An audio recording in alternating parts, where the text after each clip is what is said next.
Hey family, welcome to my journey.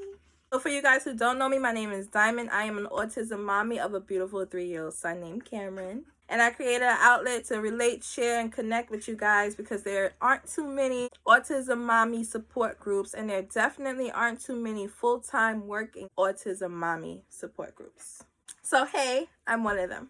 So if you guys haven't as of yet, please go follow my Instagram. I definitely have a lot more everyday content on there. I'm more active on my Instagram, and I have a lot of shorts that I post. This week, I specified on the patients required to finding your child's why. I'm going to get into that in this video, but I'm not going to touch too much on the patient's part. I'm going to specifically tell you my journey on finding Cameron's why.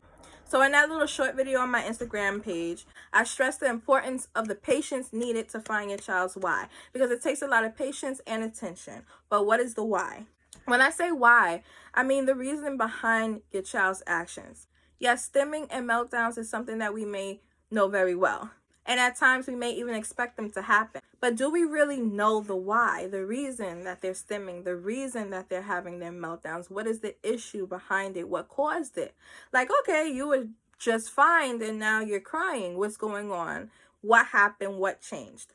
So in that short on Instagram, check it out. I went into some details about taking the time out to find out what changed and what's different. But in this video, I'm just going to share my journey and my experience in finding Cameron's why. First and foremost, let me tell you guys, it is not easy all the time to find out that why. And that patience and attention, like I said, and that effort definitely comes into play. You have times where you find out what it is. You have times that it takes much longer to find out what it is. You have times where you will never know what it was. But as long as you have more answers than questions, you won't feel as helpless when those moments do arise. So one why that I never found out the reason to was this ball. Cameron had a soccer ball.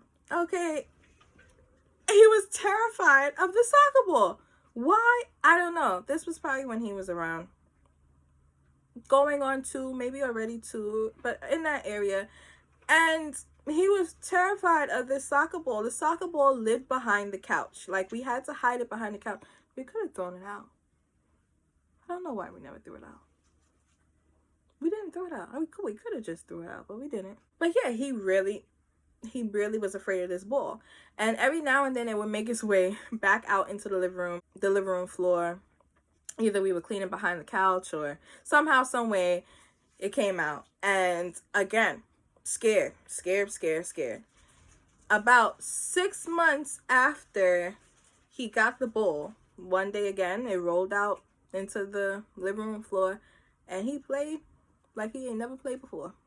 He played with that ball, he threw that ball, he kicked that ball, he messed up the room, he did everything with that ball, like that ball was the best toy in the world. And I'm like, huh? So at first, I thought it was the pattern. Maybe it was the pattern that scared him, or whatever the case may be. I don't know. Never did find the why to it. I just found out that that ball, before he played with it that day, was not to come out, because the meltdown that he would have after seeing that ball, not worth it. We should have just thrown the ball out. Another why that I found that took a little time, but not too much, was with the lights. Our kitchen, for some reason, couldn't have lights on unless it was in the evening. Never could understand why at first. It was just like anytime during the day when he would come down for breakfast or lunch, the lights had to be off. In the evening, he didn't really mind too much, but during the day, the lights had to be off for some reason, which was really difficult because the sunlight wasn't sufficient every day.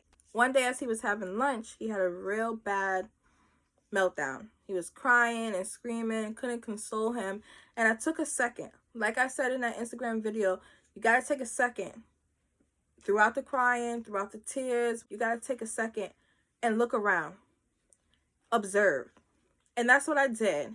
And I noticed that he was looking at both lights. My kitchen is pretty long, and we have a light in the front and we have a light in the back. And he was looking at both lights. Only one light was on. So I turned on the other light. Stop crying. So I turned it back off. started crying. It had to be balanced out. He wanted both the lights on. And in the evening, because it's dark, we have both the lights on. So in the daytime, if one light is on, he expects the other light to be on as well. And if it's not, it's a problem because it's not how it's supposed to be. So I found out the why there. My last why I'm going to share with you guys is a little bit funny. So this why I actually found out today. A couple of days ago, Cameron was eating his lunch at the kitchen table. And he absolutely loves this show on the Disney Now app. So I gave him my phone to watch his show as he was eating his little chicken nuggets, looking all cute. And I noticed that he started to watch the show with his hair like this. And I'm like, what? What are you doing? I'm exaggerating. His mouth wasn't like that. But he literally tilted his head completely to his head was like touching the table. And I'm like, what are you doing? I even started to get a little frustrated at one point because I'm trying to feed him. He's trying to eat his food. And he wanted to eat his food like this. Boy, what are you doing? Anyway, today, as I'm watching him, again, I'm being dramatic, but not like his head was like, but his mouth wasn't like that. But I don't know. Anyway, as I'm watching him, I noticed that Cameron was trying to watch the show through the glass table. My kitchen table has glass in the middle of it, and he was trying to watch his show upside down through the reflection on the glass. And I just was hysterical. I had to laugh because the way that his mind is so creative. Who does that? But it was funny, and it was interesting to find out why. So now I don't know how I'm gonna fix that because I don't want him to try to eat like that, and then he gets upset when I pull his head back. So if you guys have any idea of how I can solve that, let me know. Maybe if I put the phone under the table, that won't work because I can't hold the phone underneath the table while he's eating. So if you guys have any advice as to how I could help that situation out a little bit better, please let me know. And just a disclaimer, he does not watch the show all the time when he goes to eat his lunch. But here and there, I don't mind him watching his show. But I want to continue to make it possible for him to. So if you guys have any ideas, again, let me know. So yes, guys, so those are my whys. Listen, finding whys is continuous with our autism babies. Okay? One day, something's different. One day, something's bothering them that wasn't bothering them before. Finding the why is consistent. But anyway, so that's it for this week on my journey. I wanted to keep it short and simple and a little bit of funny in it. Please join next week for my journey. It's going to be a little bit more intense. Like I said, we're here to relate, connect, and share. Share, relate, connect. That's what we're here for, guys. Again, tune into my Instagram. I'm much more active on my Instagram. You get to see a lot more content regarding my life and my journey. It's going to be up here somewhere, and it's also going to be in the description.